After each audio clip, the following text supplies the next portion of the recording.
How's it going, YouTube? As some of you know, my name is K.C. Brown, and I run the L.A.N.C.E.R Militia here in the lovely state of California. And as you can see, we're trying a different template today, because I'm pretty sure by this point in time you're sick and tired of seeing my ugly mug. So, we want to try this template out, so in the comment section down below, tell us what you think, if you want us to use it more often for our discussion videos, or whatever have you. So, I'm going to introduce my guys. Off to my left, I have my Executive Officer, Jack Kang. And off to my right, I have my Sergeant at Arms, Lonnie Nielsen. Now, the topic we're going to be discussing today, it's a somber one. It's one that not only affects us in California, but also has affected the entire country. And that's the brutal slaying that occurred in Santa Barbara. Now, before we get into our thoughts and our opinions on it, first we'd like to say that our thoughts, our condolences, and our prayers go out to the victims and the people of Santa Barbara that were subject to this brutal incident. Now we're going to get into our thoughts. And I figure I'll go first because I've got a little bit more to say on it. This incident, this brutal slaying, is reminiscent to another shooting that happened not too long ago, and that was the Aurora shooting. Now, the reason why I think these two incidents are very similar is because the mental health of both the shooters have been brought into question. And mental health is something that apparently here in the States is sort of a taboo topic. You know, we don't like to talk about it. We want to take the easy route and blame an inanimate object.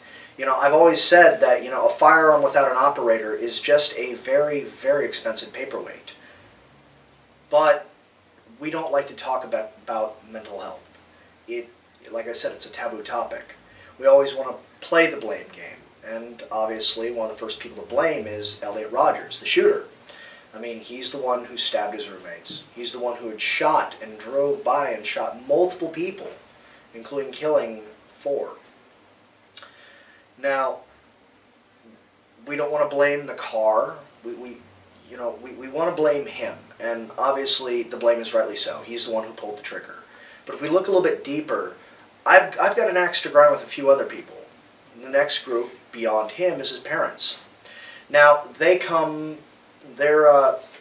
directors. One which worked, the father worked on the Hunger Games, right? Yes. And the mother is a director for a lot of biographies and you know, things of that nature. So clearly there was money there. And so you have somebody who has mental health issues, who has some type of parental issues, which he said so in his own 137-page manifesto. Okay? That, you know, he clearly has some type of mommy or daddy issue because the parental unit just wasn't there. I mean, they had been divorced for a couple of years now. So you've got wealth, which leads to a sense of self-entitlement and self-worth. You've got some type of mental health issue, and then you've got lack of parental figures. I'm sorry to say, but this was a perfect storm. It's saddening, but something like this was bound to happen. I mean, through the parents' own admission, their biggest concern prior to the shooting was that their son would take his own life. Now, the reason why I blame them is because I agree that they tried. They tried to, you know, get their son the appropriate medical care, medication, and, you know, therapy. But they didn't provide an infrastructure for him. They were separated, doing their own things, and so there was no integrity of a family unit. And it seems like there was no observation whatsoever. I mean, the kid had a YouTube channel which he posted multiple videos that are reminiscent to the final video he posted. Somebody had to have known that something was up. So the parents tried, but in my opinion, in my humble opinion, I don't think they tried hard enough. Now, the final group I blame is a bureaucratic system of gun legislation that just doesn't work. I'm not saying we need stricter gun registration. I'm not of the opinion of the Feinstein regime. You know, it's already hard enough to acquire a firearm to one degree or another. But we need to stop blaming the firearm and start blaming the operators. We need to start having accountability of people. We need to start looking at mental health as a real issue that needs to be flagged. Now, there's reasons why this hasn't happened up to this point, and I'm going to have my Sergeant at Arms later in the video discuss as to why.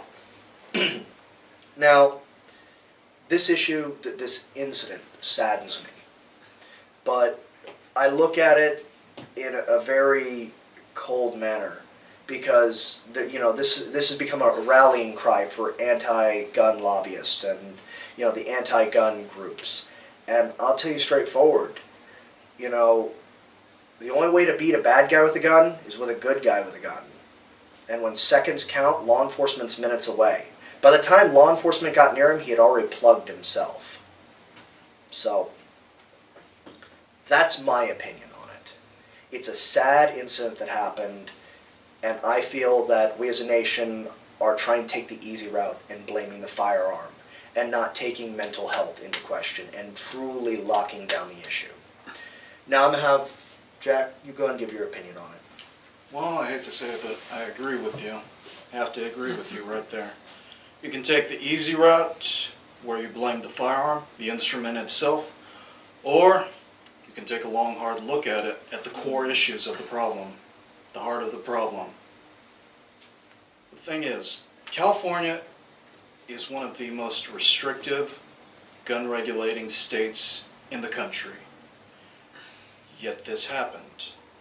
This guy, the shooter, went through all the legal necessities of all that there is to require or to achieve a firearm, to obtain a firearm. Yeah, I mean, it's kind of interesting that we have the strictest gun regulations, yet we have one of the highest gun-related crimes and fatalities in the nation. I believe there was a study about it saying we are the #1 nation in murders, yet if you take away Los Angeles, Chicago, and New York cities, all great cities by no means whatsoever, but take them out and we drop to the 3rd lowest murder nation in the whole world. Interesting. And this person basically went through all the legal networks to obtaining a firearm, and yet he was still able to get it. Now, the one thing I have to say that I don't agree so much on is the fact that the parents are to blame completely. Look, yeah, they probably didn't raise him right, probably didn't set him on a moral path whatsoever, if there ever was one for him. But at the same time, look, they were doing their jobs. They had to put food on the table and everything, so I can understand that. Although I would have to say, all due respect to law enforcement, and I'm not blaming them completely, I do say, what in their right minds made them think that they were capable of judging his mental health? I would have gotten a mental health expert, a psychologist, psychiatrist or something. Wasn't he seeing a psychologist for the past 9 years? Yes, but... And he didn't get red flagged at all? The thing is that he was seeing a psychologist or a therapist since he was 9. Now the problem is, at least from what I know, that none of his cases were so severe as to throw up a red flag for it. Either that or nobody noticed it within that time frame. At the age of 9 all the way till now he's 22 years old. Was 22. Was 22 years old. And I have to say, there must be something wrong with bureaucracy itself instead. It doesn't work. The system must be broken or something.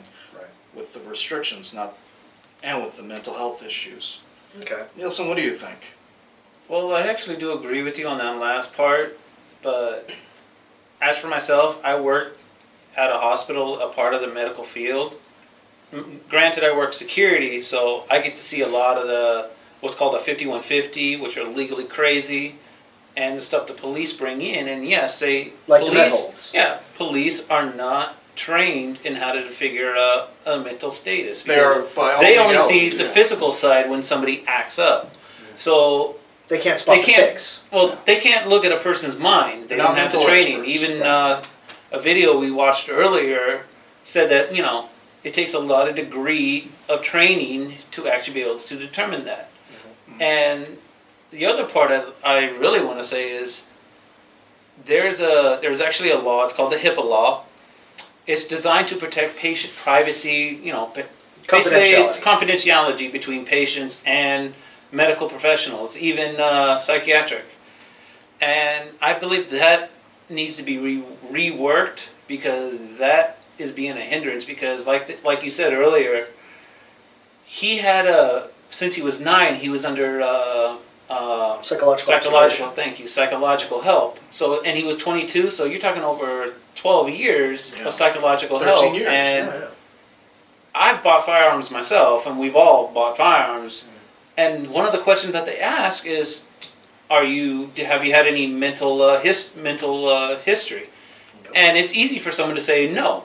But if there's no physical paperwork that would be presented to the Department of Justice, where all of it goes to, nobody would really know. There's no red flags. There's no red flags. There's no evidence. Yeah. And it's because it's so easy for someone to say no. Right. This guy, he's known. They said he knew putting this together for about a year. So A 137-page manifesto. So obviously, he's been lying to everybody, and he got away with it. He was that good. So obviously, I think that system needs to be retooled. I got you. Well, I think we've rounded it out a bit, and I like what you brought up with the HIPAA stuff. I mean, I can understand that protecting doctor-patient privileges. I understand that, and I'm not saying all of us need to dig into the privacy of a patient. I mean, it's not like the registered sex offenders database and all that kind of stuff. But when it comes to the purchasing of a device that by its very nature is designed to kill, I think we need to rework the law so that way it can help Department of Justice make a sound evaluation on a person's mental status and thus help the community. Now, as a final note, I can respect one of the parents. What was his name? Richard Martinez. Richard Martinez. I can respect that, he stood forth and, he's saying not one more. And I can respect and I can understand that. I can sympathize, but I've never been there. But sadly enough, so long as we don't take mental health seriously and we continue to blame the issues on the inanimate object, we're boned. So, with that in mind, just think about what we put forth, and maybe we can set up a dialogue back and forth with each other. The reason why I always say put forth meaningful dialogue is because that's the only way we can really understand each other. Because YouTube is not just limited to here in California. It's all over the world. And so we can establish opinions back and forth with each other and get meaningful dialogue so that way maybe we can understand each other. So anyway, my name's Keith C. Brown, the L.A.N.C.E.R Militia. If you like our video, please like, subscribe, and pass it along. We'll catch you later, guys.